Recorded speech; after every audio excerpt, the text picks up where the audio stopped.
to assume that you all know that in the last third or so of the 18th century, there are some pretty serious disagreements between Great Britain and her North American colonies. Now, those disagreements get started around 1765, when, in an effort to pay off their debt from the disastrously expensive 7 Years' War with France, the Crown imposes some new taxes on North America.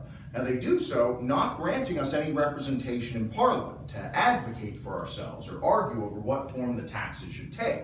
As far as the Crown is concerned, we are loyal British subjects and we should be happy to pay for our own defense, considering how much of the war's action took place right here. Whether or not we have representation is basically a non-issue. Now, Peyton Randolph is still very conservative in 1765. He's certainly not a revolutionary, but he does not see things that way.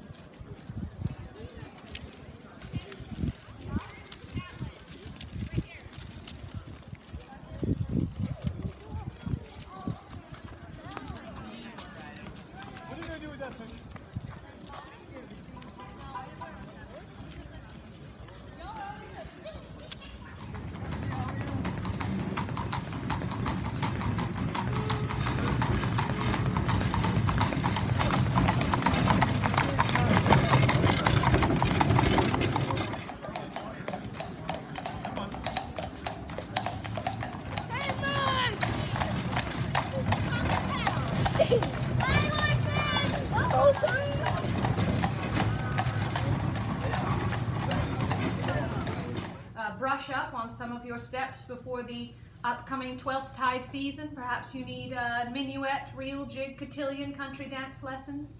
Perhaps you wish to know what they dance in Williamsburg more often than not, for I can guarantee you, friends, if you know Haste to the Wedding, they dance it very differently here than they do even in Yorktown, some 13 miles away. I have acquainted myself well over the last year of how they dance here in Williamsburg, and I will tell you that the Virginians, they will dance or they will die, that is for certain. And they start bringing over silkworms, but they bring the wrong variety of mulberry trees. And then in addition to that, by 1610, when the colony is on the verge of failure, they're finding that the colonists who should be growing food and preparing the colony and producing something to sustain themselves spend all of their time running around picking insects and predators off of these mulberry bushes. They're preying on the silkworms. This can be one of Virginia's original boroughs. That's what the word burgess means. He's one who represents a borough. You can think of it the same way you think of your delegate or your representative or whatever you call that person where you come from. That was the first year of the House officially meeting. And they proceeded to met with regularity ever since. By the time of the American Revolution, the House of Burgesses was still a part of Virginia's government, but it had become the lower house of our two-house legislature. Oh, I'm so glad to see you back to breathing, my pet. Oh, but your face is wet. Have you been crying? Oh, yes. I was quite overcome with mirth. Oh, well, if you like the joke that much, I have another.